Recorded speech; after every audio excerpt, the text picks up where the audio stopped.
et bienvenue à Nikko en automne.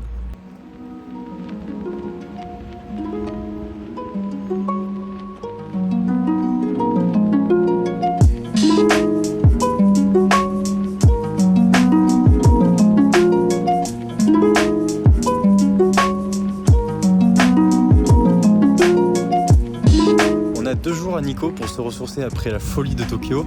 Comme vous voyez, il y a 1 heure il faisait super beau et là il fait super nuageux. On a une journée qui a été un petit peu réduite à cause des transports pour partir de Tokyo. C'était à 2h30 de train et après on a laissé nos bagages à l'hôtel donc ça nous a rajouté une petite heure de plus. Mais là en tout cas il fait super froid, ça change de Tokyo, il y a beaucoup moins de monde. Il y a quand même beaucoup de touristes mais du coup c'est parti pour découvrir Nikko. On était vraiment déçus à Tokyo de ne pas avoir les couleurs d'automne, mais alors là à Nikko, 1300 mètres d'altitude, c'est vraiment magnifique. Et au programme cet après-midi, comme à Tokyo, on va se faire un petit tour de bateau autour du lac. On est à Chuzenji, c'est juste à côté des Kegon Waterfalls.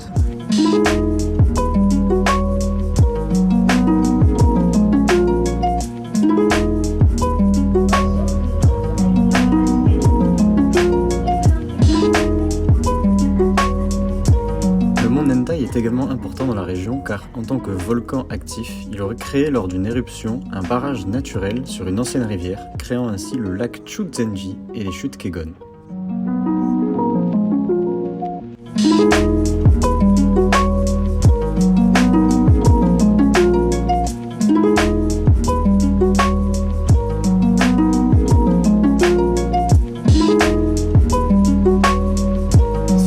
Négatif à Nikko, c'est le transport. En fait, tout est un peu loin et notre hôtel aussi est un peu loin. Et du coup, en fait, si on veut être rentré à l'heure pour avoir les bus et les trains, etc., il faut se presser pour faire toutes les activités.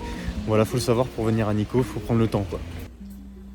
Je fais un petit point quand même sur l'endroit où on est. En gros, c'est vraiment juste sur la rue là, comme ça. Il y a une petite vente d'objets en extérieur, mais en fait, il y a personne, il n'y a pas de vendeur. On met les sous dans cette petite boîte là, on part avec son objet et les gens font 100% confiance. Bon, il y a marqué caméra, hein, mais en soi, les gens font 100% confiance. Bon, après un arrêt stratégique au Family Mart pour récupérer des forces et pour récupérer le repas de midi, on est parti sur la rando du jour. Rando qui va faire le tour de Nikko et des temples principaux de la ville. Bon, pour l'instant, on est sur la rue principale, il n'y a pas grand chose d'intéressant, toutes les boutiques sont fermées parce qu'il est tôt. Mais on pourra y aller tout à l'heure. Mais sinon on va aller voir des magnifiques temples aujourd'hui.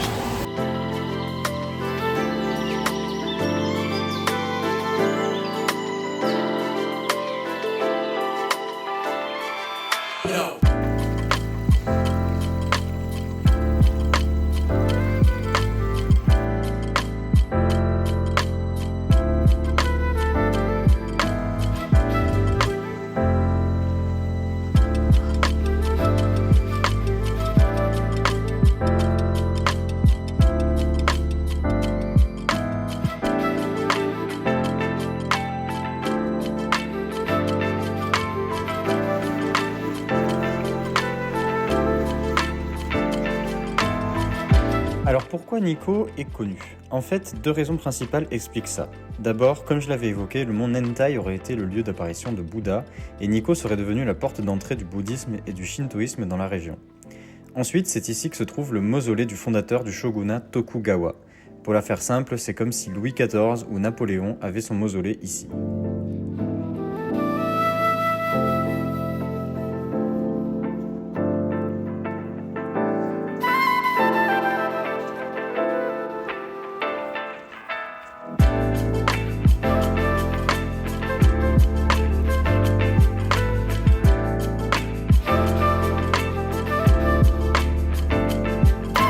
Alors derrière moi, il y a le Yomeimon Gate.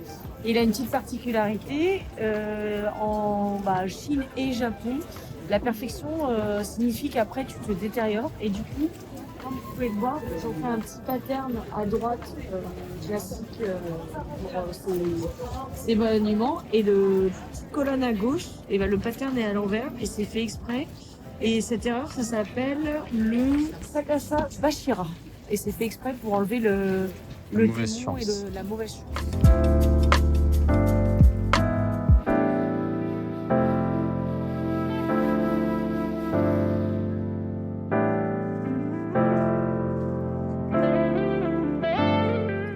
premier temple où on était, le Ronnenji il me semble, on a fait une genre de donation à une statue de Bouddha qui enlève les douleurs sur le corps. Il fallait frotter la partie du Bouddha pour lequel on avait une douleur et qu'on voulait enlever. Du coup on vous tiendra au courant pour voir si nos douleurs s'en vont ou pas. La suite du trail nous a fait passer par des temples qui n'étaient rien que pour nous.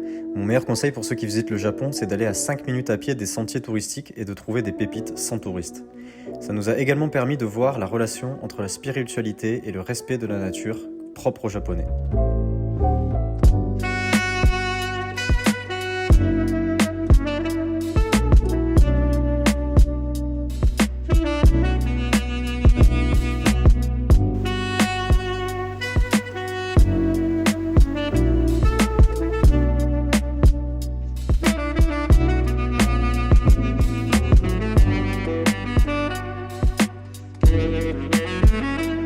Sur notre retour, le trail nous a fait passer par la bise de Kanmanga-Fuchi et ses Bake-Jizo. Statuettes reconnaissables par leur bonnet rouge, elles sont les divinités des pèlerins et des enfants morts prématurément. C'est pas très gai, mais la suite est quand même intéressante. Il y aurait 74 statues, mais il est difficile de compter 2 fois le même nombre, d'où leur surnom de Jizo Phantom.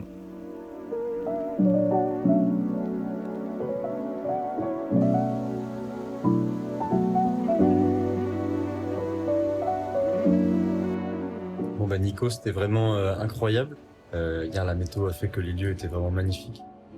Et du coup, Nico, belle surprise. Je n'avais pas du tout entendu parler avant de préparer le voyage. Et franchement, c'était vraiment très très très beau.